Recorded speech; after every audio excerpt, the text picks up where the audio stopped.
Somajiguda press క్లబ్లో ఏర్పాటు చేసినటువంటి ఓలియదాసర్ల ఆత్మఘోష సభ. ఈ సభ ముఖ్య ఉద్దేశం ఏంటంటే మమ్మల్ని ఆర్థికంగా, రాజకీయంగా, ఉద్యోగపరంగా, సామాజికంగా వెనుకబడిన ఒక కులాన్ని తీసుకెళ్ళి ఏదైతే క్లాస్ 3లో చేర్చడం చాలా దయనీయమైన పరిస్థితి. మా ఆర్థిక పరిస్థితి కానీ, మా యొక్క స్థితిగతులు కానీ ఇప్పటికి కూడా ఒక క్యాస్ట్ సర్టిఫికేట్ దగ్గరనే మా పోరాటం అంతా. ఈ 70 సంవత్సరాలైనా కూడా మేము క్యాస్ట్ సర్టిఫికేట్ తీసుకోవడానికే 6 నెలల నుంచి సంవత్సర కాలం పడుతుంది. మా విద్యార్థులు కానీ, మా భావితరాలు కానీ చదువుకోవడానికి విద్యకు చాలా దూరంగా ఉండడం వల్ల కడు జీవనాన్ని. మీ మాలల్లో కూడా చాలా మంది నాయకులు ఉన్నారు. ఎందుకు వాళ్ళు మీ తరపున కొట్లాడట్లేదు? మీకు అన్యాయం జరుగుతుందన్న అంశం మీద వాళ్ళు ఎందుకు మాట్లాడారు?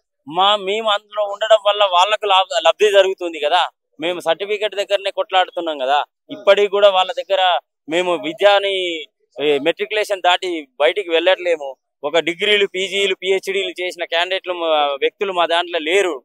అట్లాంటి విద్యకు దూరంగా ఉన్న జాతి మాది ఇప్పటికి కూడా రిజర్వేషన్ ప్రకారంగా చూసుకున్నా మాకు ఆర్థికంగా కానీ, ప్రభుత్వం నుంచి వచ్చే ఫలాలు కానీ ఒక్కటి అంటే ఒక్కటి తీసుకున్న దాఖలాలు లేవు.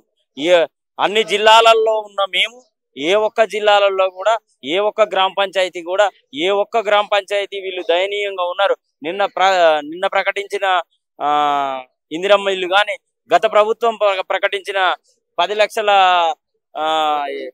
దళిత బంధు కానీ, ఇంకా రకరకాల లబ్ధిలు ఏమి పొందిన అవకాశాలే లేవు. మా దగ్గర సర్టిఫికెట్ల కోసమే కొట్లాడుతున్న పరిస్థితి.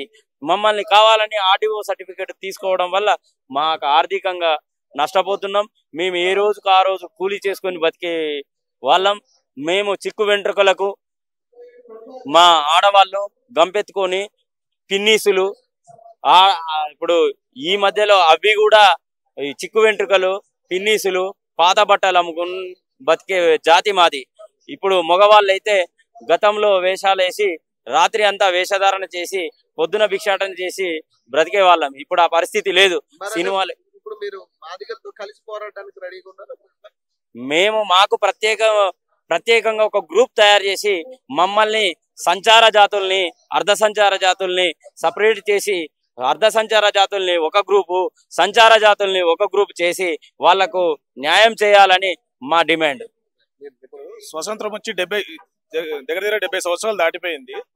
అయినా మా ఓలియదాసరి వాళ్ళు ఇంకా మేము కుల ధృవీకరణ పత్రాల కాన్నే కొట్లాడుతున్నాము.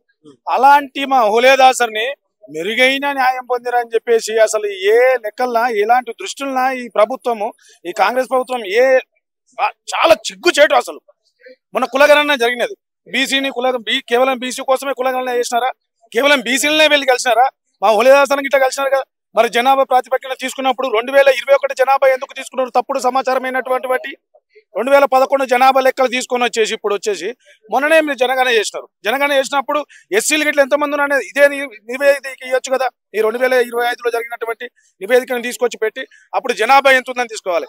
మరి ఘోరంగా సుమారు 1 లక్ష జనాభా ఉంటుంది తెలంగాణ రాష్ట్రంలో. మేము కేవలము 8,482 జనాభా మాత్రమే చూపించి దాంట్లో కూడా మేము ఇంతవరకు అసలు కనీసం ఒక ప్రొఫెసర్ లేరండి. మా దాంట్లో ఒక పిహెచ్డి క్యాండిడేట్ లేడు. చాలా మంది మాల నాయకులు కాంగ్రెస్ పార్టీలో ఉన్నారు కదా, వాళ్ళు ఎందుకు మిగతా విషయాల్లో మాట్లాడుతూ ఉన్నారు? మరి మీ విషయాలు ఎందుకు వాళ్ళకు నోరెత్తట్లేదు? మాత్రం వాళ్ళకేం అవసరం అండి?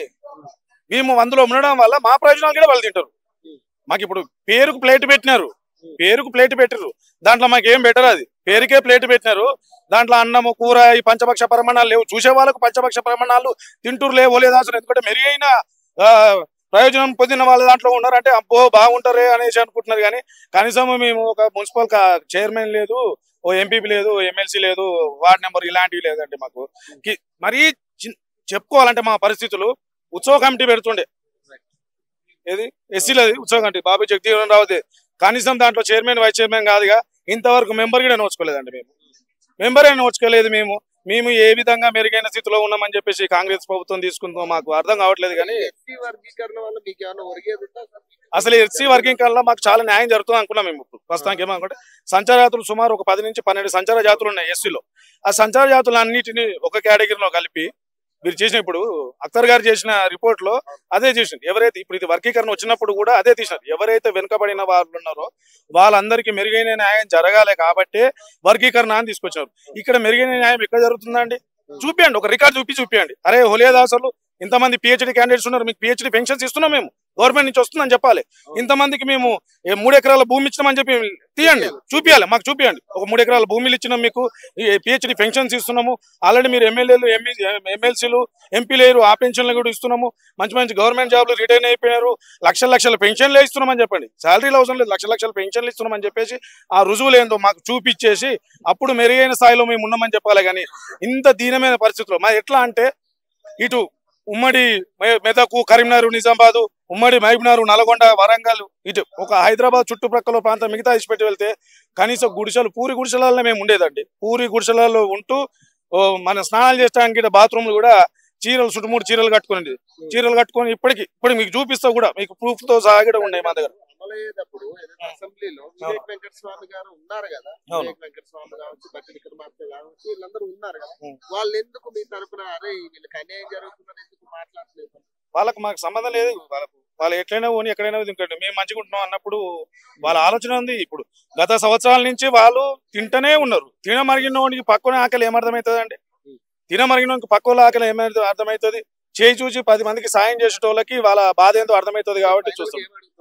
మాకు ఈ గ్రూప్ వద్దండి, మాకు ఈ మాలల గ్రూప్ నుంచి మమ్మల్ని తీసేసి మన ఏ గ్రూప్ లో చేర్చాలని మేము ప్రత్యేకమైన డిమాండ్ చేస్తున్నాము. మళ్ళీ ఈ జనగణన కూడా మాది ఉన్నది, సుమారు 1,00,000 జనాభా ఉన్నది. దీన్ని మీరు ఏ గ్రూప్ లో చేర్చి దాంట్లో ఒక 5% రిజర్వేషన్ శాతాన్ని పెంచాలని చెప్పేసి మేము డిమాండ్ చేస్తున్నాం.